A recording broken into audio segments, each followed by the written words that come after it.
أعوذ بالله من الشيطان الرجيم بسم الله الرحمن الرحيم.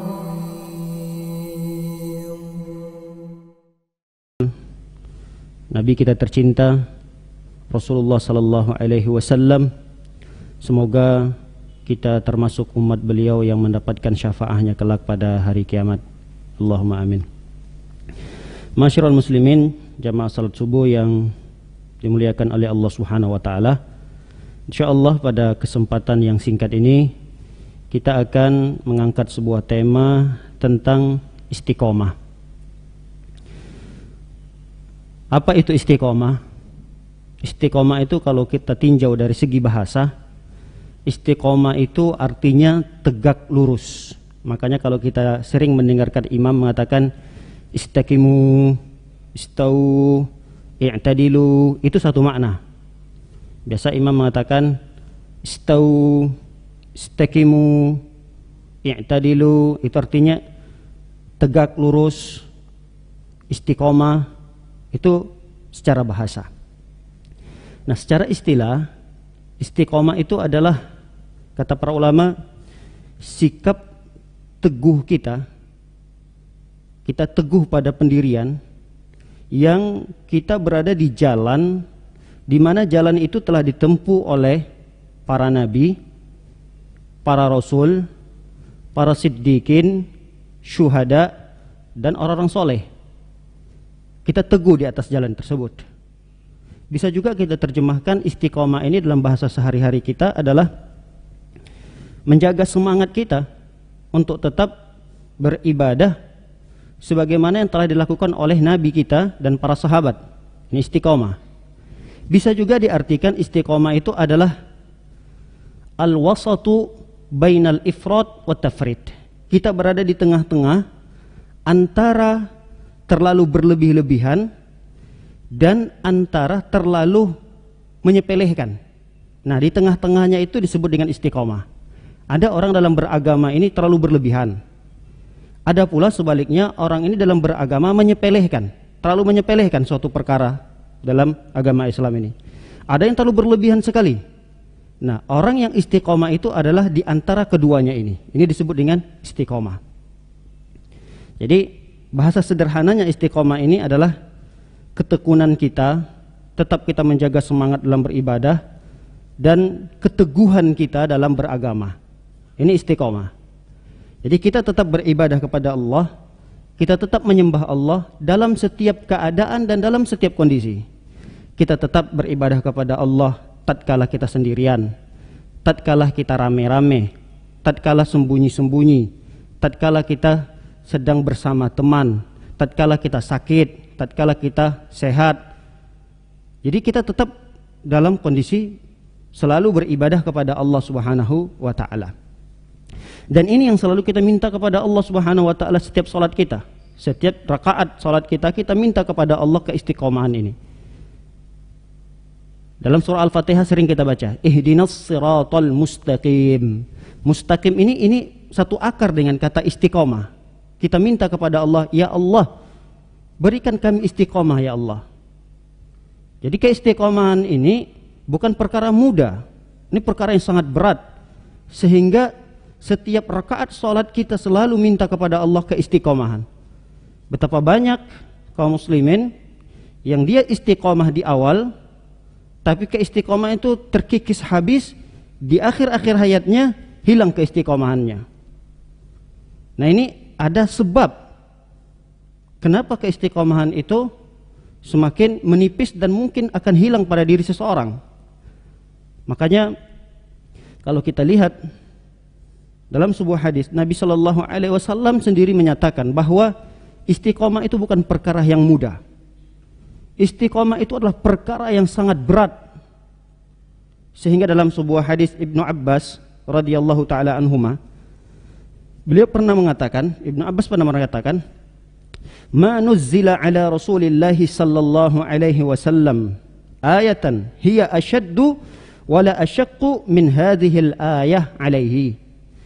Kata Ibnu Abbas, tidak ada satu ayat yang turun kepada Nabi sallallahu alaihi wasallam yang asyad, yang sangat berat, wa asyaqqa, yang sangat yang sangat berat sekali bagi Rasul sallallahu alaihi wasallam, kecuali pada satu ayat dan yang semisal dengan ayat tersebut.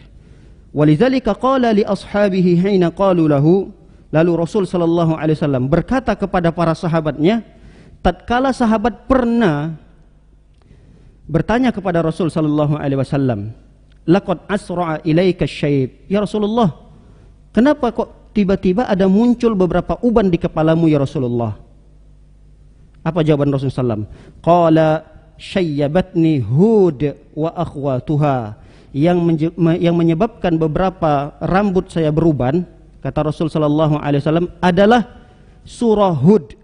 Coba nanti dibuka apa sih cerita tentang surah Hud itu, dan yang semisal dengan surah Hud itu banyak.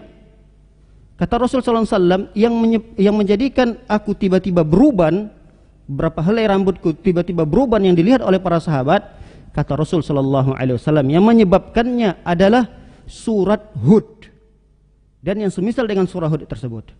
Dalam hadis yang lain, sahabat bertanya, ya Rasulullah, apakah yang menyebabkan Anda beruban di dalam surah Hud itu adalah kisah-kisah para nabi?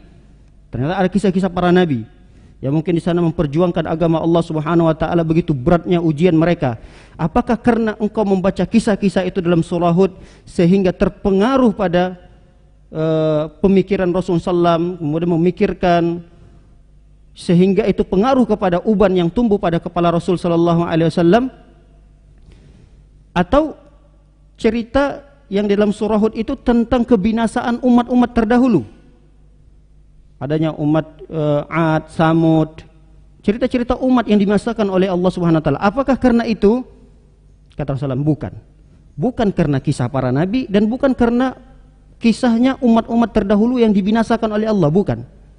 Tapi lihat, kata Rasul sallallahu alaihi wasallam, ada satu ayat dan itu sangat berat bagi Rasul sallallahu alaihi wasallam untuk mengamalkannya. Ayat tersebut adalah fastaqim kama umirta wa man taba ma'aka wa la tatghaw innahu bima ta'maluna basir. Ini surah Hud ayat 112. Kata Rasulullah SAW, satu ayat ini yaitu yang menjadikan berat sekali untuk diamalkan oleh Rasul sallallahu alaihi wasallam adalah fastaqim, istiqomalah. Istiqomalah. Allah Subhanahu wa taala memerintahkan Nabi sallallahu alaihi wasallam untuk istiqomalah kama umirta, sebagaimana engkau diperintahkan, wa man taba ma'aka, dan sebagaimana diperintahkan juga kepada orang-orang yang bertaubat bersamamu. Jadi istiqomah ini bukan perkara mudah, perkara yang sangat berat. Rasul sallallahu alaihi wasallam saja merasa bahwa istiqomah ini berat, apalagi kita. Kita siapa? Nabi sallallahu alaihi wasallam saja, kalau kita lihat bagaimana ibadah, cara beribadah Rasul sallallahu alaihi wasallam dibandingkan kita dengan saat ini, jauh. Terus kita mengatakan diri kita sudah istiqomah, terus kita berbangga diri, ujub dengan ibadah yang telah kita lakukan. Kita belum tahu akhir daripada kehidupan kita ini seperti apa. Oleh karenanya, para hadirin yang dimuliakan oleh Allah Subhanahu wa taala, istiqomah ini tidak mudah. Kenapa? Karena keistiqomahan ini dibutuhkan sampai akhir hayat. Kalau istiqomah itu hanya beberapa saat saja, beberapa waktu, atau pada tempat tertentu saja, mungkin mudah. Kalau istiqomah ini hanya dibutuhkan di bulan Ramadan saja, mungkin mudah bagi kita untuk istiqomah, hanya pada waktu tertentu. Istiqomah itu mungkin mudah bagi kita kalau hanya pada tempat tertentu.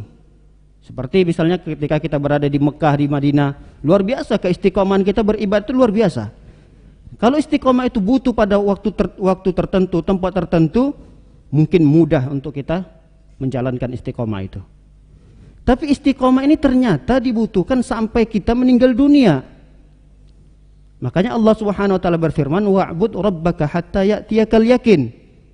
Sembahlah Allah sampai kapan? Sampai ajal menjemput kita. Allah tidak mengatakan sembahlah Allah di bulan Ramadan saja, tidak. Beribadahlah kepada Allah di tempat-tempat yang suci saja. Mekah, Madinah, tidak. Tapi Allah mengatakan sembah Allah, beribadahlah kepada Allah sampai ajal menjemput. Dan pengalaman istiqamah ini sangat berat dirasakan oleh imam besar Al-Imam Ahmad bin Hanbal rahimahullahu ta'ala. Tatkala beliau mengalami sakit yang kuat, sakit keras dialami oleh seorang imam besar ini. Tiba-tiba datang anaknya berbisik untuk mentalkinkan beliau. Ayah, ucapkanlah la ilaha illallah. Apa jawaban Imam Ahmad? Laisa ba'd. Belum sekarang. Kaget anaknya. Anaknya minta ayahnya untuk mengucapkan la ilaha illallah, tapi Imam Ahmad menjawab belum sekarang. Anaknya mengira bahwa Imam Ahmad enggan untuk mengucapkan la ilaha illallah ini. Apa sih susahnya, tinggal ucapkan la ilaha illallah. Lalu anaknya mengulang lagi, wahai ayahanda, ucapkan la ilaha illallah. Enggak sekarang. Nah, ternyata ucapan Imam Ahmad bukan sekarang, jangan sekarang. Ternyata Imam Ahmad menjawab godaan dan bisikan dari syaitan. Jadi ada syaitan di waktu yang sama.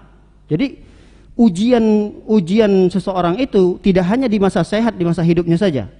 Syaitan juga akan berusaha menggelincirkan seseorang dari keistiqomahannya dalam beragama saat detik-detik ajalnya dijemput oleh Allah Subhanahu wa taala. Jadi Imam Ahmad ternyata di waktu yang sama datang juga syaitan memuji Imam Ahmad. Kata syaitan mengatakan, luar biasa Imam Ahmad ini dalam beragama, luar biasa, istiqomah sekali. Kata syaitan. Syaitan kan tidak mungkin pernah memuji manusia-manusia yang soleh istiqomah. Tapi Imam Ahmad tahu. Nah, Imam Ahmad menjawab daripada pertanyaan syaitan ini. Belum, kata Imam Ahmad, belum. Engkau menganggap saya sudah istiqomah, kata Imam Ahmad, belum. Jadi Imam Ahmad mengatakan belum sekarang, belum waktunya saya dikatakan istiqomah. Ini beliau menjawab daripada pernyataan syaitan tadi. Bukan ucapan daripada anaknya untuk mengucapkan la ilaha illallah.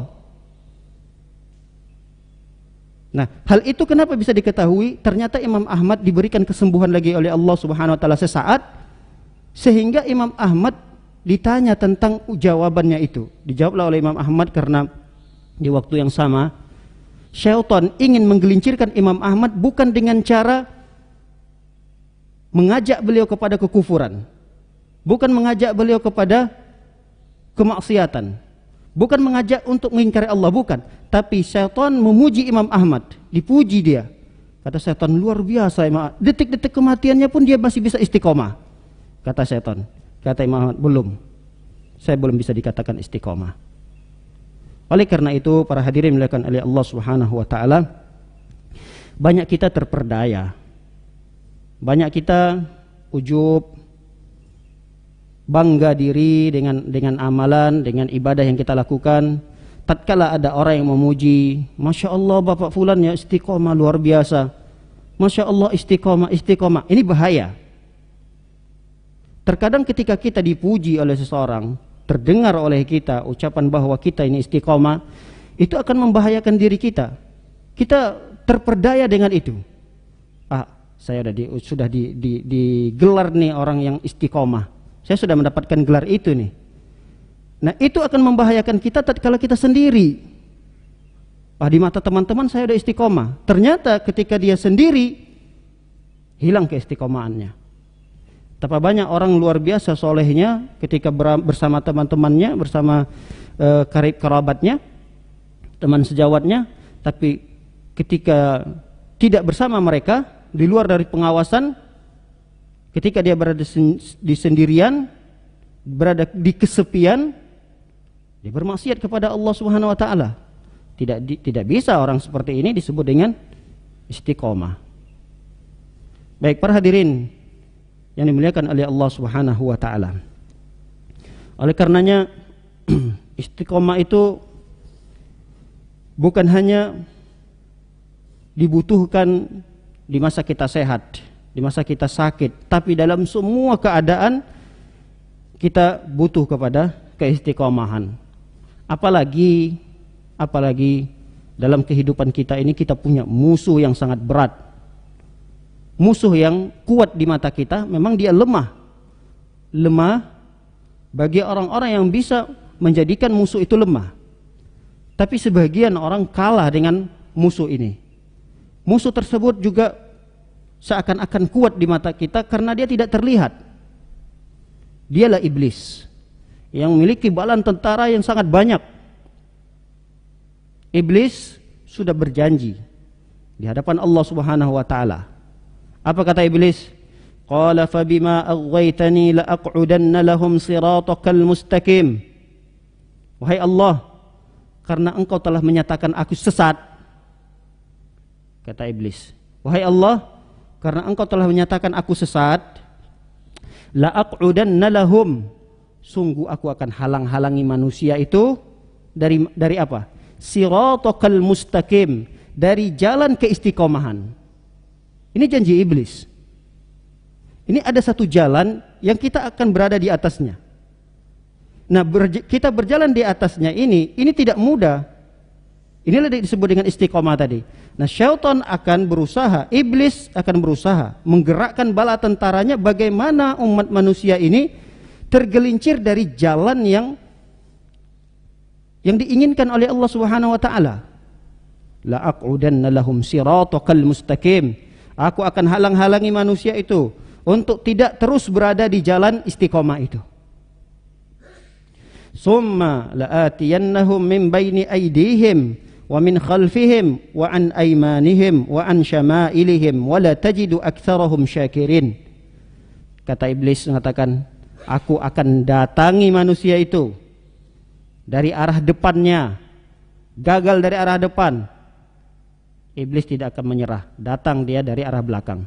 Gagal dari belakang, samping kanan, samping kiri. Dan itu terus dilakukan oleh iblis. Sampai kapan? Wala tajidu aktsarahum syakirin. Sampai mereka-mereka ini Allah akan dapati tidak banyak yang istiqomah. Yang tidak banyak jumlah manusia ini yang betul-betul bersyukur kepada Allah Subhanahu wa taala. Ini luar biasa janji dan keinginan iblis untuk menyesatkan manusia di atas jalan keistiqomahan ini. Para hadirin yang dimuliakan oleh Allah Subhanahu wa taala. Oleh karenanya para ulama mengambil kesimpulan bahwa keistiqomahan itu bukan di awal, bukan di pertengahan, tapi istiqomah itu sampai akhir. Mending ada orang di awal tidak istiqomah, di tengah tidak istiqomah, tapi di akhir hayatnya istiqomah, dibandingkan dengan orang yang di awal istiqomah, di tengah di istiqomah, di akhir istiqomah tapi ujungnya dia tidak istiqomah. Bahaya. Kita sering mendengarkan hadis Rasulullah sallallahu alaihi wasallam, inna ahadakum la ya'malu bi amali ahlil jannah. Sungguh ada salah seorang di antara kalian yang beramal dengan amalan penghuni surga, hatta ma yakunu bainahu wa bainaha zira, sampai antara dirinya dengan surga itu tidak jauh lagi, cuma sahasta. Sahasta ini kan satu langkah kita, satu langkah lagi masuk ke dalam surga. Fayasbiqu alaihil kitab, tapi takdirnya berkata lain. Di akhir-akhir hayatnya dia hilang keistiqomahannya, tidak ada keistiqomahannya lagi.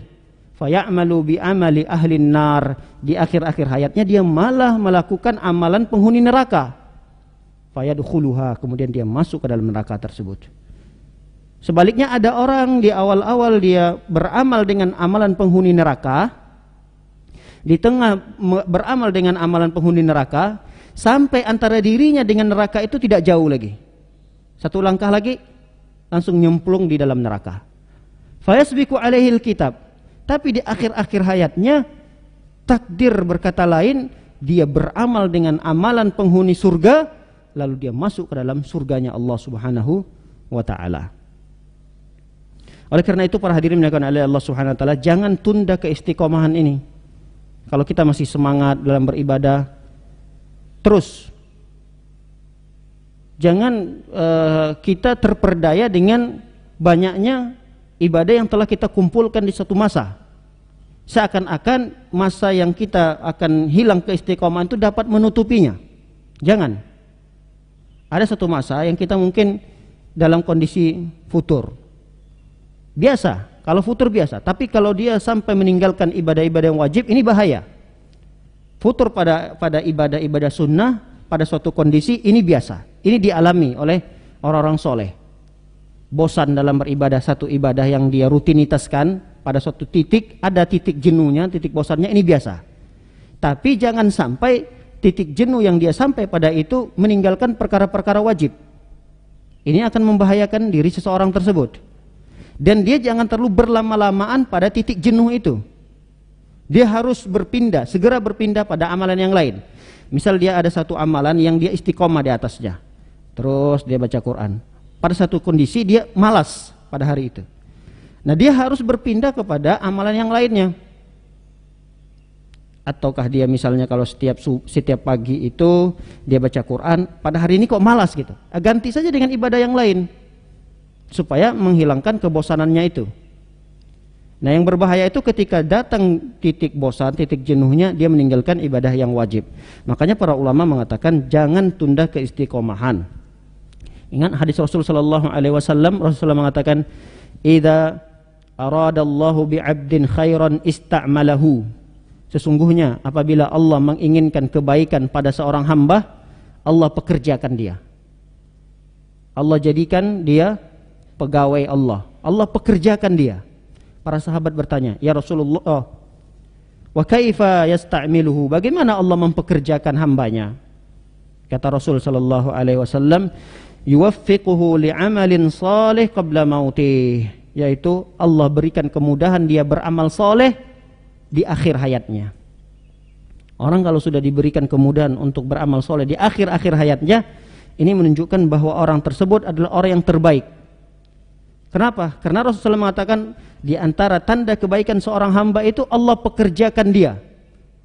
Para sahabat bertanya, "Ya Rasulullah, bagaimana Allah mempekerjakannya?" Allah berikan dia kemudahan untuk beramal soleh di detik-detik akhir hayatnya. Makanya kita tidak boleh menunda keistiqomahan ini. Karena biasanya seseorang itu diwafatkan dalam kondisi apa yang dia sudah jadi kebiasaannya. Dia akan diwafatkan oleh Allah Subhanahu wa taala pada suatu kondisi yang sudah menjadi kebiasaannya. Ada orang yang biasa baca Quran, diwafatkan oleh Allah dalam kondisi baca Quran. Itu banyak kita temui. Ada orang yang sering tidak pernah meninggalkan sholat 5 waktu. Bisa-bisanya meninggal di saat sholat berjamaah gitu. Padahal dari rumah menuju jalan itu kan lumayan. Tapi dia malah meninggalnya ketika sholat berjamaah. Ada orang yang meninggal dalam kondisi dia azan. Ada yang meninggal dalam kondisi dia sedang mengasih ilmu, kultum atau kajian, ada. Nah, ini menunjukkan kata para ulama seseorang itu akan diwafatkan di atas kebiasaannya. Sebaliknya ada orang meninggal dalam kondisi maksiat. Nah, inilah bahayanya kenapa kita menunda-nunda keistiqomahan tersebut. Jadi tidak boleh ditunda keistiqomahan itu karena kita tidak tahu umur kita sampai di mana, ajal kita sampai kapan. Maka oleh karena itu jangan ditunda-tunda keistiqomahan. Terkadang kita bisikan syaitan itu lebih kuat daripada keinginan kita. Keinginan kita hari ini kita mau baca Quran, kita mau ibadah sunnah yang ini, kita mau yang ini. Tapi karena kita antar dululah. Karena ada sifat penundaan seperti itu, antar lagi lah, belum selesai. Padahal dia sudah berazam nih, misal nanti habis sholat duha ini saya mau baca 3 halaman lah atau 2 halaman. Ternyata dia sholat duhanya iya, assalamualaikum. Yang tadinya dia sudah bertekad berazam untuk baca Quran 2 halaman, terus ada niat yang lain, kesibukan yang lain. Misalnya main sama anak. Dipanggil anaknya, ayah, ayo ini bantuin ini. Akhirnya tunda. Oh ya dah, temanin dulu anak-anak main. Nanti habis temanin anak main, saya mau baca deh yang saya sudah bertekad tadi. Ternyata disibukkan lagi dengan yang lain. Dia lihat WhatsApp. Oh, baca WhatsApp dulu. Antar dulu, setelah baca WhatsApp nanti baca Quran yang tadi saya berazam. Ternyata setelah baca, dan ini dialami oleh banyak orang gitu. Penundaan-penundaan terhadap amalan soleh itu yang sudah menjadi kebiasaan kita itu sudah banyak dirasakan banyak orang, tidak hanya orang biasa. Para ustadz pun seperti itu. Nah, tapi kita bahaya, jangan sampai kita terlalu mengikuti apa yang menjadi penghalang bagi seseorang untuk tetap bisa istiqomah. Ini harus bisa melawannya. Tar dulu, dikesampingkan dulu. Ini karena sudah menjadi rutinitas yang saya sudah istiqomah di atasnya. Nah, saya harus kerjakan dulu. Saya selesaikan dulu, nanti barulah kegiatan-kegiatan yang lainnya dilanjutkan. Baik, para hadirin yang dimuliakan oleh Allah Subhanahu wa taala. Apa sih keutamaan istiqomah itu? Tentu keistiqomahan ini tidak hanya berupa amalan yang sulit, tapi di samping itu juga ada keutamaan yang diberikan oleh Allah Subhanahu wa taala. Yang pertama, keutamaan dari keistiqomahan ini adalah jaminan surga bagi yang menjalankannya. Allah Subhanahu wa taala menjamin bagi orang yang istiqomah berupa surga. Kapan jaminan itu? Di akhir-akhir hayatnya. Jadi di akhir-akhir sakaratul mautnya itu dia sudah mendapatkan kabar gembira itu. Allah Subhanahu wa taala berfirman dalam surah Fussilat ayat yang ke-30. Kata Allah Subhanahu wa taala, "Innal ladzina qalu rabbunallahu tsumma istaqamu tatanazzalu 'alaihimul malaika alla takhafu wa la tahzanu wa abshiru bil jannati allati kuntum tu'adun." Kata Allah, sesungguhnya orang-orang yang berkata Rabbunallah, Rabb kami adalah Allah, tsumma istaqamu, kemudian mereka istiqomah. Tatanazzalu alaihimul malaika, malaikat turun kepada mereka. Di saat-saat sakaratul mautnya itu bukan satu malaikat yang turun, tapi banyak malaikat yang turun. Nah, malaikat ini turun dari langit untuk membawa ruh tadi. Ketika dipisahkan ruh dari badan, ini dikafani. Setelah dikafani, dinaikkan lagi ke langit untuk bertemu dengan Allah. Ruh itu akan diajak bertemu dengan Allah. Nah, ketika malaikat itu turun, malaikat itu membawa kabar gembira. Apa kabar gembiranya? Alla takhafu, jangan khawatir. Wala tahzanu, jangan sedih. Wa abshiru bil jannah, karena kabar gembira yang luar biasa dijanjikan Allah Subhanahu wa taala berupa surga. Surga yang dijanjikan oleh Allah Subhanahu wa taala untuk orang yang bisa istiqomah ini. Makanya kalau kita lihat Nabi kita Muhammad sallallahu alaihi wasallam di detik-detik akhir hayatnya kan beliau ini sakratul mautnya berat sekali. Jadi seorang rasul saja, seorang Nabi Muhammad sallallahu alaihi wasallam mengalami sakratul maut. Apalagi kita. Jadi semua orang pasti mengalami sakratul maut. Proses ketika dicabutnya perpisahan antara ruh dengan jasad itu prosesnya sangat sakit sekali. Ditarik secara paksa, kalau orang kafir ditarik secara paksa. Kalau seorang mukmin dia diberikan kemudahan oleh Allah Subhanahu wa taala. Tapi semudah-mudahnya proses keluar antara ruh dengan jasad seseorang itu, semudah-mudahnya itu sangat sakit. Itu proses paling mudah. Nah, itu dialami oleh Rasul sallallahu alaihi wasallam. Bahkan Aisyah mengatakan Rasul ini kalau dilihat cara proses meninggal dunianya 2 kali lipat lebih sakit daripada manusia biasa. Tapi kenapa Rasulullah SAW tidak pernah terlihat beliau kesakitan, dan orang-orang soleh yang lain kalau kita lihat tanpa ada rintihan, rasa sakit ketika proses sakratul mautnya itu, karena di saat prosesnya itu mendapatkan kabar gembira. Kabar gembira dibisikkan oleh malaikat, udah tenang, surga bagi engkau, surga. Bayangkan, Di saat proses begitu sakit, tiba-tiba di waktu yang sama seakan-akan menjadi biusnya supaya tidak terasa sakitnya adalah kabar gembira yang dibawakan oleh para malaikat berupa surga yang dijanjikan oleh Allah Subhanahu wa taala. Dan itu masuk akal gitu. Sama seperti anak kecil yang takut disunat, kan sakit sekali. Tapi kalau anak itu di saat proses dokter tadi mau nyunat, disunat itu prosesnya, lalu kita iming-imingkan nanti habis sunat ya nak, kita beli ini, beli makanan ini, nanti beli mainan ini, kita ajak terus dia ngobrol. Ternyata tanpa dia sadari proses disunatnya itu udah selesai gitu, hilang rasa takutnya. Begitulah permisalan. Ini hanya mendekatkan pemahaman saja. Begitulah mungkin permisalan bagi orang yang saat sakratul maut, di waktu yang sama dia diiming-imingkan sesuatu yang melupakan proses pencabutan nyawanya itu. Jadi ini keutamaan bagi orang yang istiqomah. Yang pertama. Yang kedua, keutamaan yang kedua adalah terhindar dari rasa kekhawatiran dan kesedihan. Diberikan ketenangan berarti. Diberikan ketenangan. Hidupnya tenang saja di dunia ini. Tidak ada sedikit pun kekhawatiran, tidak ada rasa sedih. Lihat Allah SWT berfirman dalam surah Al-Ahqaf ayat yang ke-13. Innal ladzina qalu rabbunallahu tsumma istaqamu fala khaufun 'alaihim wala hum yahzanun. Kata Allah Subhanahu wa taala, sesungguhnya orang-orang yang berkata Tuhan kami adalah Allah, Tuhan kami adalah Allah, tsumma istaqamu, dan dia istiqomah. Artinya dia tidak hanya mengucapkan Tuhan kami Allah, Tuhan kami Allah, tapi ada istiqomah. Istiqomah ini maksudnya apa? Dia beramal. Jadi jangan mengira bahwa orang yang menutup usianya la ilaha illallah, lalu kemudian selama hidupnya dia tidak pernah beramal, ini keliru, istiqomah yang salah.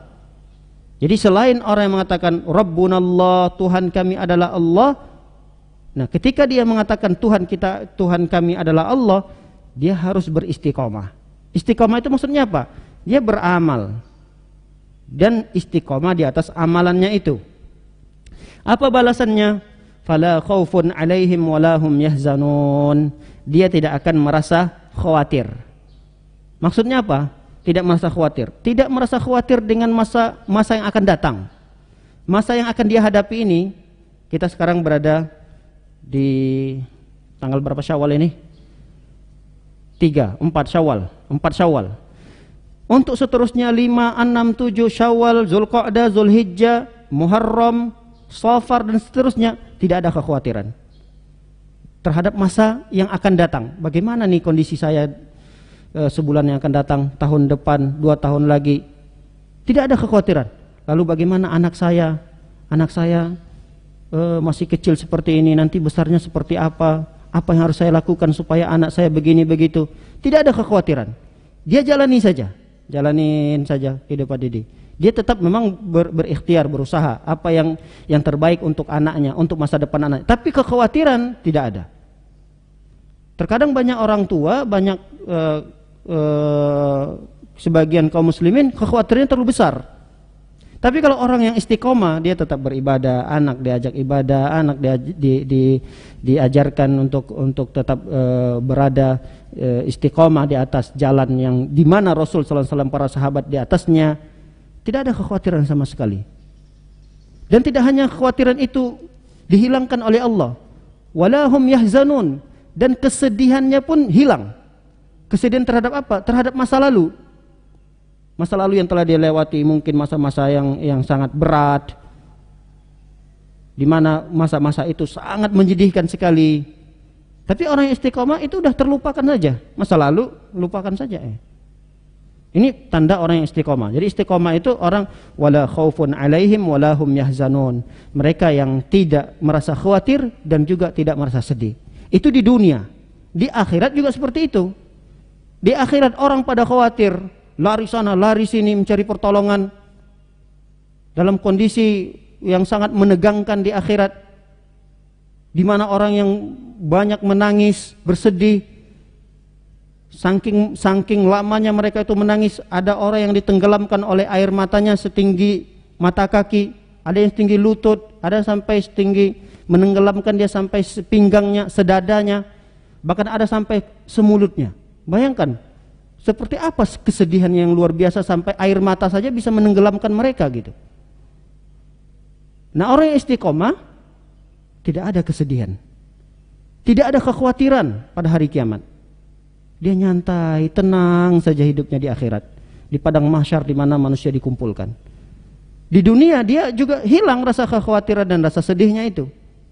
Ini orang yang betul-betul istiqomah. Jadi keutamaan istiqomah ini adalah keutamaan yang luar biasa yang diberikan oleh Allah di dunia, itu juga di akhirat, berupa terhindar dari kekhawatiran dan rasa sedih, diberikan rasa tenang, kebahagiaan oleh Allah Subhanahu wa taala. Ketiga, mencegah untuk berbuat kejahatan. Orang yang istiqomah ini dia biasanya terhindar dari berbagai macam maksiat. Kenapa? Karena dia menyibukkan dirinya dengan ketaatan. Makanya ada perkataan ulama yang sangat bagus sekali. Kata para ulama, innan nafsa illam tush'ilha bit-ta'ah syagalatka bil ma'siyah. Kata para ulama, ini jiwa kita. Kita kan punya jiwa, yang jiwa ini memerintahkan kita untuk berbuat buruk. Jadi semua orang itu memiliki satu jiwa, yang jiwanya itu memerintahkan dia untuk melakukan keburukan. Udah kerjakan aja, nggak apa-apa, nanti bisa bertobat. Oh cuma kecil itu, kerjakan aja. Itu ada jiwa yang seperti itu. Jiwa yang memerintahkan seseorang untuk bermaksiat itu ada. Nah, kalau seseorang itu betul-betul dia istiqomah, terkadang dia bisa mengalahkan bisikan itu. Jadilah jiwanya mutmainnah. Ya ayyatuhan nafsul mutmainnah. Dia bisa kalahkan itu, bisikan-bisikan itu. Siapa yang bisa mengalahkan bisikan-bisikan itu? Orang yang istiqomah. Kenapa? Karena jiwanya ini disibukkan di atas ketaatan. Kalau jiwa kita ini kita tidak paksa, tidak kita sibukkan di atas ketaatan, pasti jiwa ini akan menyibukkan kita kepada maksiat. Ada waktu kosong, yang waktu ini kalau tidak isi dengan ketaatan, dengan ibadah, bisa dipastikan kata para ulama kita akan disibukkan pada kemaksiatan.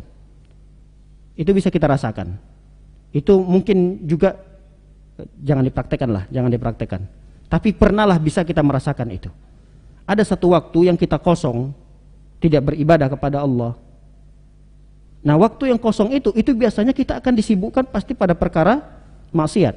Makanya para ulama mengatakan istiqomahlah, isi waktu-waktu itu dengan ibadah. Ibadah itu memang tidak mesti harus sholat, berzikir, apa saja kegiatan yang bisa kita lakukan, kegiatan duniawi, tapi niatkan dengan niat yang baik.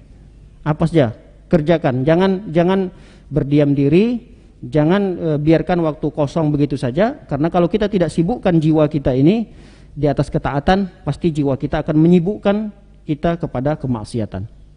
Yang keempat, amalan yang paling dicintai oleh Allah. Istiqomah ini amalan yang paling dicintai oleh Allah. Makanya Allah tidak menyukai, tidak disebutkan dalam hadis itu Allah menyukai amalan yang banyak, tidak. Habbul a'mali ilallahi adwamuha wa inqal. Yang Allah cintai dari amalan kita itu adalah istiqomahnya walaupun sedikit. Jadi istiqomah ini amalan yang paling dicintai oleh Allah. Amalan yang paling dicintai oleh Allah itu bukan karena banyaknya, bukan. Kata Rasulullah, adwamuha, istiqomahnya, ketekunan dia dalam beramal itu, walaupun sedikit, tapi dia tekun mengerjakannya. Ini adalah amalan yang terbaik, amalan yang paling disukai oleh Allah Subhanahu wa taala. Kemudian di antara keutamaan orang yang istiqomah adalah diluaskan rizkinya. Ya, orang istiqomah itu di dunia ini dia sudah dijamin rizkinya. Allah Subhanahu wa taala berfirman dalam surah Jin ayat yang ke-16, kata Allah, wa allaw istaqamu 'ala at-tariqati la asqainahum ma'an ghadaqa. Kata Allah Subhanahu wa taala, andai kata mereka itu istiqomah di atas jalan Allah ini, beribadah kepada Allah, mereka istiqomah, la asqainahum ma'an ghadaqa, pastilah kami akan turunkan mereka air hujan dengan deras. Deras ini maksudnya ya cukup. Lihat apa perkataan Umar bin Khattab. Umar mengatakan, ainama kanal ma'u kanal malu. Di mana ada air, di situ pasti ada harta. Tapi kalau berlebihan juga airnya, mungkin juga bisa melenyapkan harta. Disebut dengan banjir, ya itu memang terlalu berlebihan. Bisa jadi itu bukan rizki yang Allah berikan, tapi itu merupakan teguran atau ujian bagi orang-orang yang mengalaminya. Apakah dia bisa bersabar atau tidak, tapi tetap itu terbaik baginya. Nah, pada umumnya kata Umar bin Khattab, aina makanal ma kanal mal. Di mana ada air, biasanya di situ banyak harta. Makanya kalau kita lihat firman Allah Subhanahu wa taala dalam surah Jin tadi, andai kata mereka itu bisa istiqomah, pastilah kami akan turunkan air pada mereka. Maksudnya apa? Rizki Allah turunkan kepada mereka. Pada mereka orang-orang yang beristiqomah ini. Baik para hadirin dimuliakan oleh Allah Subhanahu wa taala. Pembahasan yang berikutnya adalah sarana apa saja yang bisa mengantarkan kita kepada istiqomah ini. Banyak sekali. Mungkin tidak kita bisa sebutkan satu persatu, kita ambil sebagiannya saja untuk mempersingkat waktu. Sarana apa sih yang bisa mengantarkan kita supaya bisa tetap istiqomah? Yang pertama kata para ulama, al-iqbalu 'alal Qur'an. Kita kembali kepada Al-Qur'an. Karena Al-Qur'an inilah sumber di mana kita bisa dihantarkan untuk kepada istiqomah itu. Dan ini dirasakan oleh para sahabat.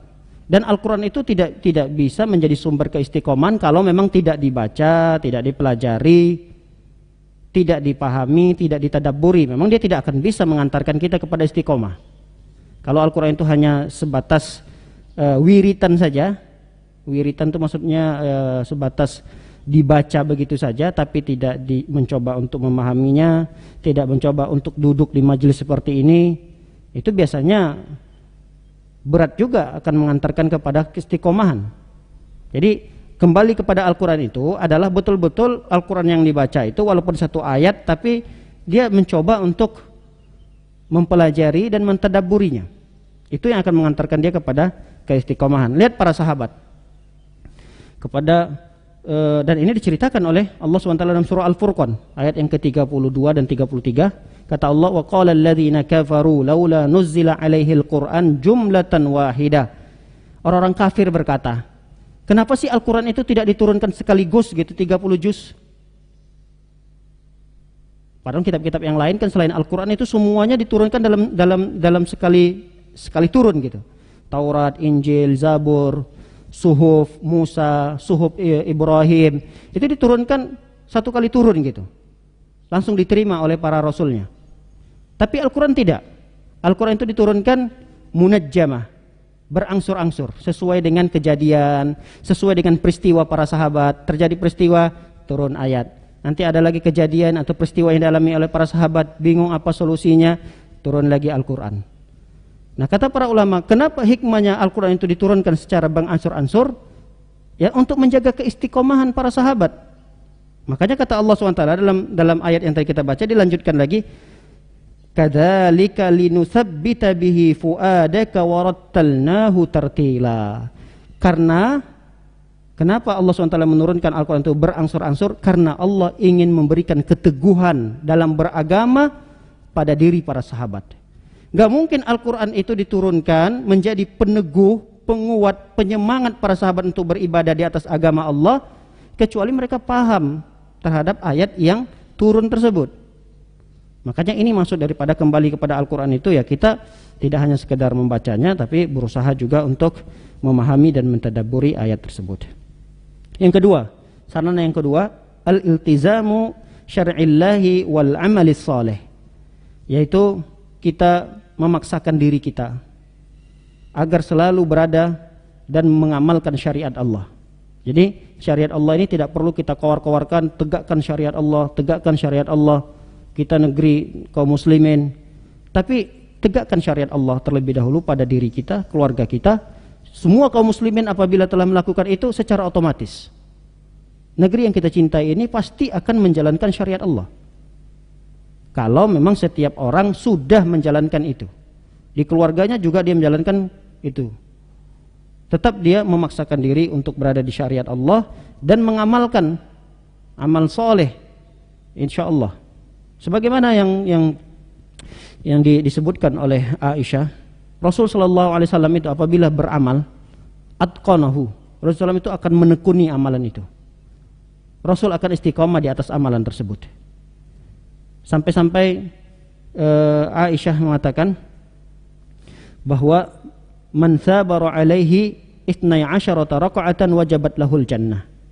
Apabila seseorang dia tekun, dia istiqomah mengerjakan 12 rakaat salat sunnah, 12 rakaat ba'diyah dan qobliyah, maka diwajibkan baginya surga.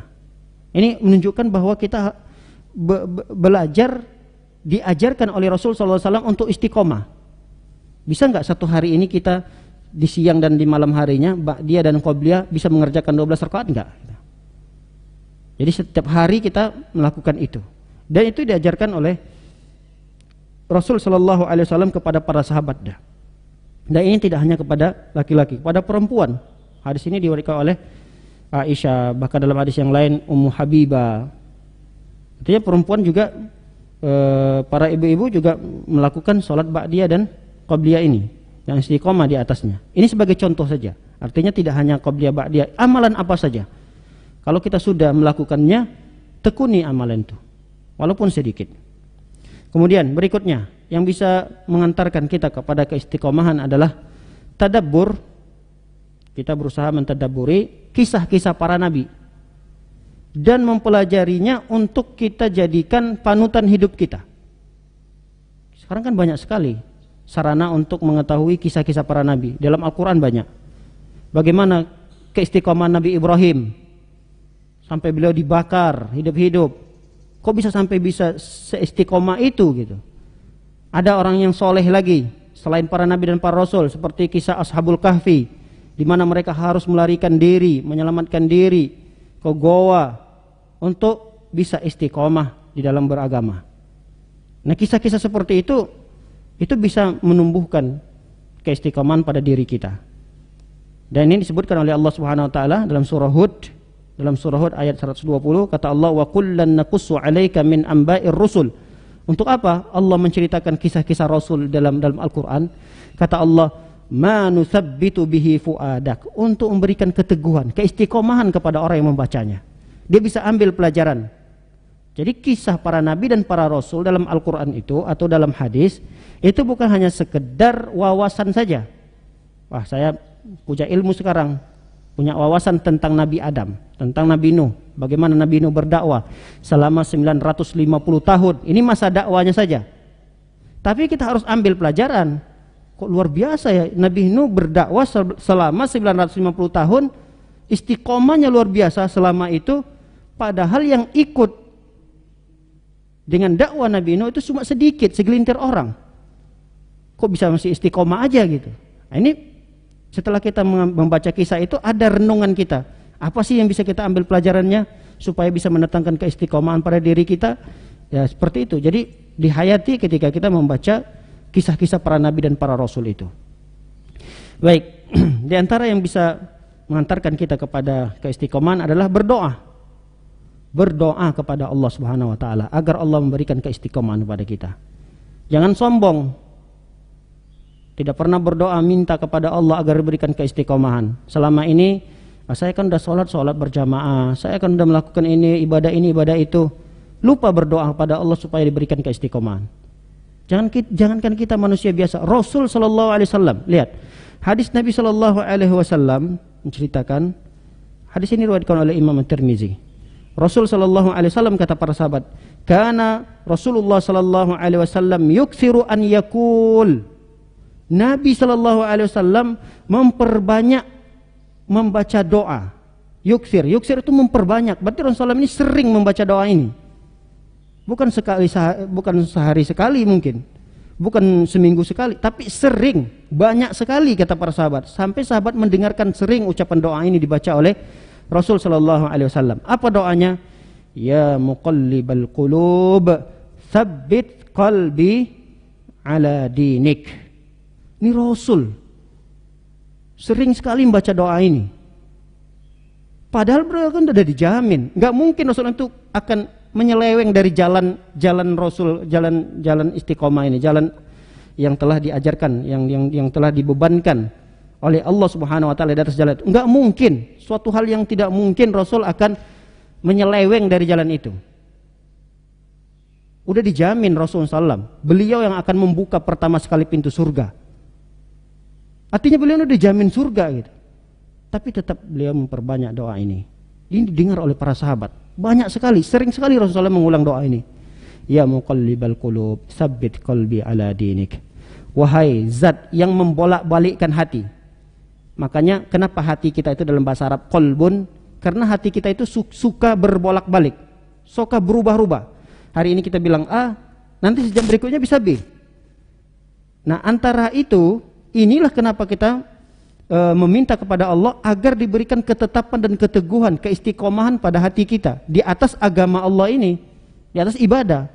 Karena bisa jadi kita pengen mau beribadah, tapi sejam berikutnya ada saja yang menghalanginya.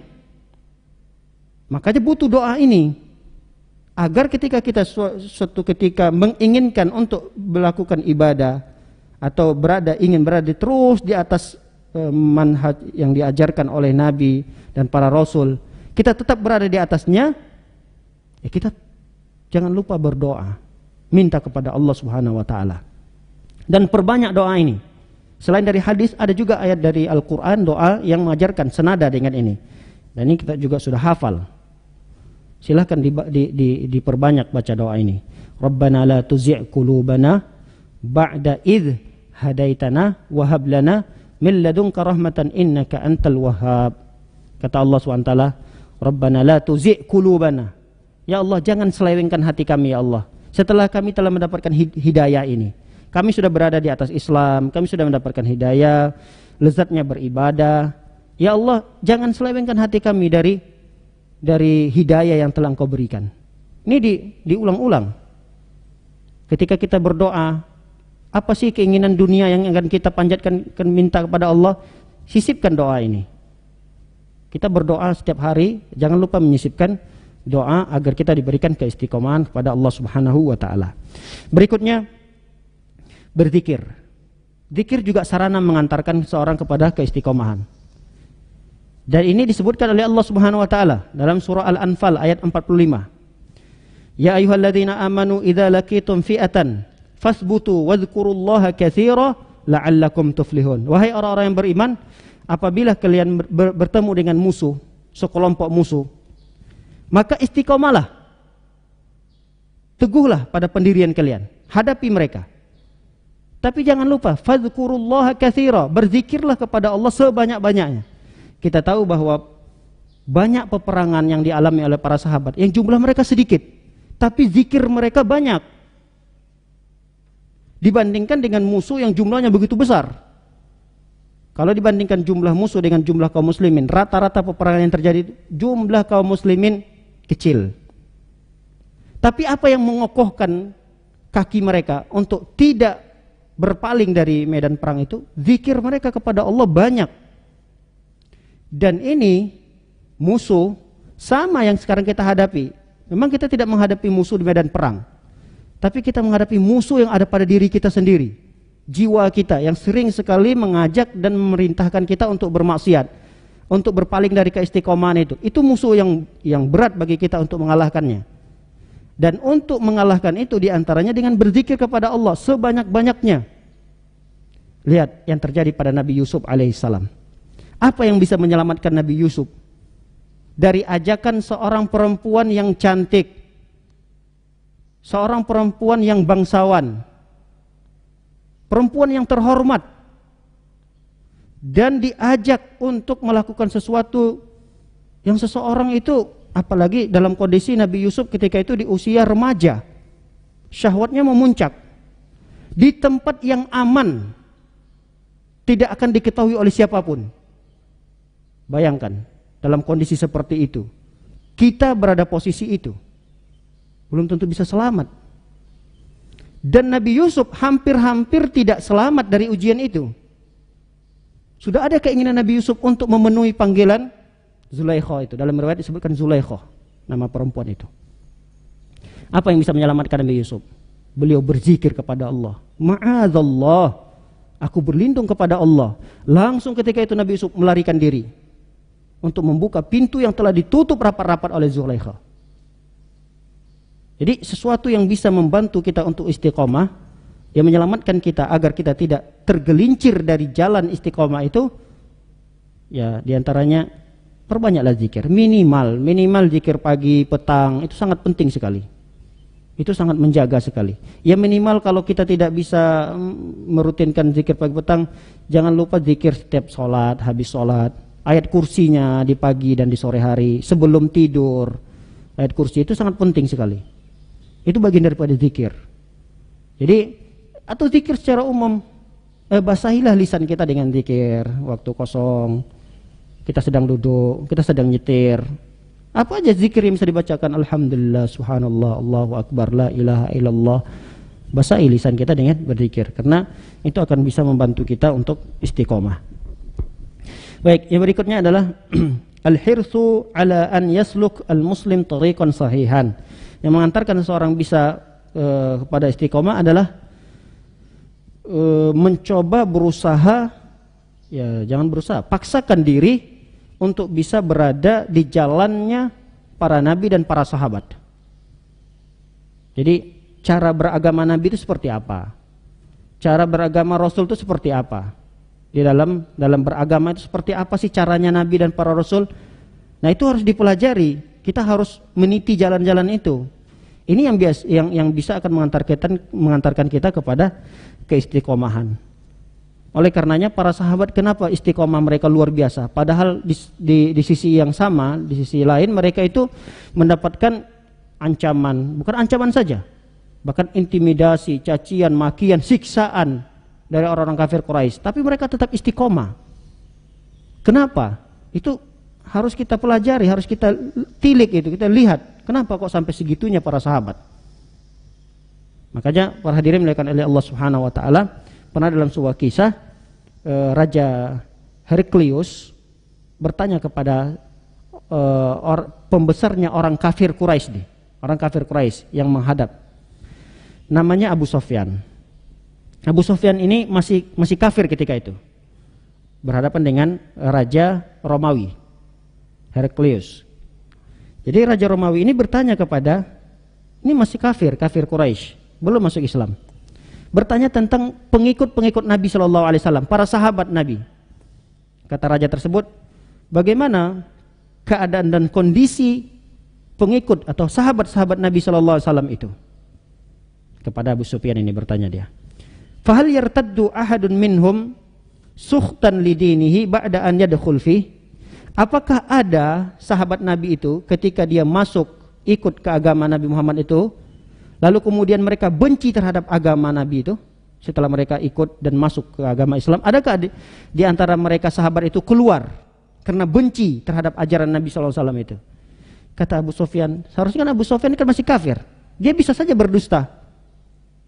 Tapi Abu Sufyan mengatakan, enggak ada satupun yang saya dapatkan ketika sahabat Nabi masuk ke agama Islam, ikut bersama Nabi, lalu mereka tinggalkan agama Nabi itu karena benci dengan ajarannya atau cara Nabi beragama. Tidak saya dapatkan, kata Abu Sufyan. Jujur beliau kepada Raja Romawi tersebut. Apa kata Raja Romawi?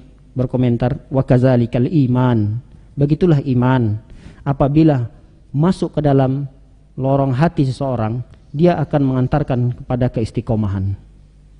Jadi ketika kita ingin keimanan itu ada menyelimuti hati kita, dan supaya kita bisa istiqomah di atasnya, ya kita berusaha untuk mengikuti cara beragamanya Nabi dan Rasul.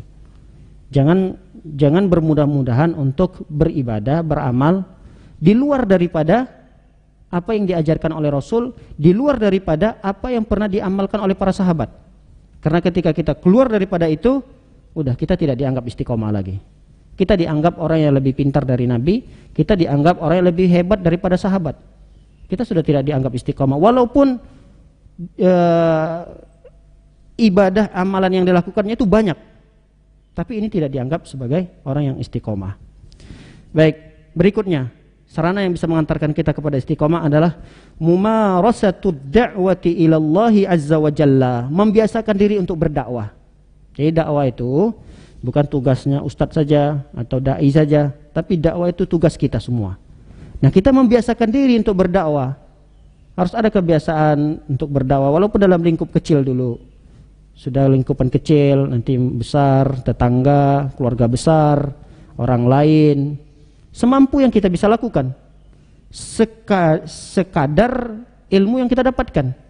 Tidak menambahkan, tidak mengurangi. Inilah yang kita dapatkan saat ini misalnya, ya sebatas itu kita jelaskan. Ada pertanyaan-pertanyaan yang di luar daripada kemampuan kita untuk menjawabnya, tangguhkan itu. Nanti saya cari, saya tanyakan lagi yang lain. Tapi usaha kita tetap harus ada dakwah. Karena ketika kita berdakwah itu membantu sekali untuk istiqomah. Karena kita malu, masa iya sih saya ngajak orang tapi saya nggak ngelakuinnya? Seakan-akan itu memotivasi diri sendiri. Jangan sampai kita ngajak orang berdakwah tapi kita tidak melakukannya. Kita ngelarang orang jangan lakukan ini, jangan kerjakan ini, tapi kita ngerjakannya gitu. Itu akan membantu sekali ketika kita membiasakan diri untuk mengajak orang lain. Ayo salat berjamaah, ayo begini. Tapi kita tidak kerjakan, ini kan senjata makan tuan nantinya di hadapan Allah Subhanahu wa taala. Maka itu sarana yang bisa membantu kita bisa istiqomah di atasnya. Makanya firman Allah dalam surah Asy-Syura ayat yang ke-15, "Falidzalika fad'u wastaqim kama umirta." Oleh karena itu kata Allah, fad'u itu berdakwalah. Berdakwalah. Setelah kita berdakwah, wastaqim, istiqomah, kama umirta, sebagaimana yang telah diperintahkan. Jadi dakwah sama istiqomah ini erat kaitannya. Ketika kita berdakwah, ini bisa membantu sekali untuk istiqomah. Baik, yang berikutnya at-ta'ammul fi na'imil jannah wa 'adzabin nar wa tadhakkurul maut, yaitu menghayati cerita tentang nikmat-nikmat surga dan azab-azab neraka. Hayati ayat-ayat atau hadis-hadis yang menceritakan tentang nikmat surga dan azab neraka, atau mengingat kematian. Itu bisa membantu juga untuk kita istiqomah. Dan itu dialami oleh keluarga Yasir. Di mana keluarga Yasir disiksa sampai mati, istrinya Sumayyah sampai meninggal, anaknya Ammar yang selamat. Nah, kenapa mereka bisa sampai seperti itu istiqomahnya, sampai mereka mempertahankan agama mereka walaupun nyawa menjadi taruhannya? Karena dia ingat hadis Rasulullah SAW, ketika Rasulullah SAW tidak bisa berbuat apa-apa melihat Yasir disiksa sampai meninggal, istrinya Sumayyah sampai meninggal, Rasulullah SAW lewat dan berkata kepada keluarga Yasir, "Isbir ala Yasir fa inna mau'idakumul jannah." Sabar ya wahai keluarga Yasir, sungguh Allah telah menjanjikan surga bagi kalian. Jadi ketika kalimat surga dijanjikan bagi kalian itu, Yasir dan istrinya Sumayyah, Ammar, satu keluarga rela disiksa. Padahal sangat mudah sekali untuk bebas dari siksaan itu, ucapkan aja kalimat kufur. Oh, saya nggak beriman Muhammad, langsung dilepaskan sama orang Quraisy. Saya keluar dari agama Muhammad, langsung dilepaskan, tidak sampai mereka dibunuh. Tapi kenapa mereka bisa istiqomah di atas agama itu? Karena diantaranya sesuatu yang bisa membantu kita istiqomah itu ketika kita mempelajari, membaca tentang nikmat-nikmat surga, tentang azabnya neraka, dan kita ingat kepada kematian. Baik, berikutnya yang terakhir yaitu al-hirsu ala suhbatis salihah, yaitu berusaha untuk mencari teman-teman yang soleh. Ini juga membantu keistiqomahan. Kita kalau punya komunitas, yang komunitas itu adalah orang-orang soleh, ini kita juga akan mendapatkan percikan kesolehannya. Tapi sebaliknya, kalau kita punya komunitas yang kita nongkrong menghabiskan waktu yang banyak di sana bersama teman-teman yang tidak baik, ya sedikit banyaknya juga kita tidak akan menjadi baik gitu. Tapi kalau kita punya teman yang buruk, hanya sekedar sapa menyapa saja tidak ada masalah. Tapi yang bahaya itu apabila nongkrong banyak bersama mereka, ini bahaya, mempengaruhi. Cuma sekedar menyapa, punya teman saja, ada teman yang tidak baik, ya sekedar teman, tapi tidak sampai teman sejati, itu tidak ada masalah. Nah, yang dimaksud yang menghantarkan seseorang kepada keistiqomahan itu adalah punya komunitas, yang komunitas itu memang orang-orang soleh, dan komunitas ini ya tidak kita dapatkan di pinggir-pinggir jalan yang nongkrong-nongkrong di kafe, enggak. di warung kopi, tidak. Tapi orang-orang yang soleh yang kita ingin berteman dengannya ya adanya ya, mohon maaf di masjid-masjid. Ya, orang-orang seperti inilah yang harusnya kita jangan lepaskan. Jangan lepaskan untuk berteman sama mereka. Ini harus kita gandeng terus. Supaya apa? Supaya keistiqomahan mereka juga menjadi penyemangat kita untuk bisa istiqomah juga. Di masa kita misalnya sedang futur, sedang bosan, sedang malas, kita melihat ada teman, masya Allah dalam kondisi sakit-sakitan pun gitu, dia tetap masih beribadah. Dalam kondisi dia sedang dirawat pun dia masih tetap istiqomah beribadah. Ini kan motivasi tersendiri bagi diri kita untuk bisa istiqomah tatkala kita memiliki komunitas atau teman-teman yang soleh seperti itu. Baik, wallahu a'lam bishawab. Masih banyak pembahasan-pembahasan yang lain terkait dengan istiqomah ini, seperti apa sih sebab-sebab tergelincirnya seseorang dari keistiqomahan, itu ada pembahasan juga. Namun tidak bisa kita jelaskan, tidak bisa kita sampaikan satu persatu dari pembahasan ini karena waktu kita juga yang membatasi. Demikian, semoga kajian yang singkat ini dapat memberikan pelajaran kepada kita dan semoga bisa kita amalkan dalam kehidupan sehari-hari. Semoga Allah Subhanahu wa taala memberikan keistiqomahan kepada kita. Ya muqallibal qulub, tsabbit qulubana ala dinik. Wa ya musarrifal qulub, sarrif qulubana ala ta'atik. Ya Allah, berikanlah keistiqomahan kepada kami.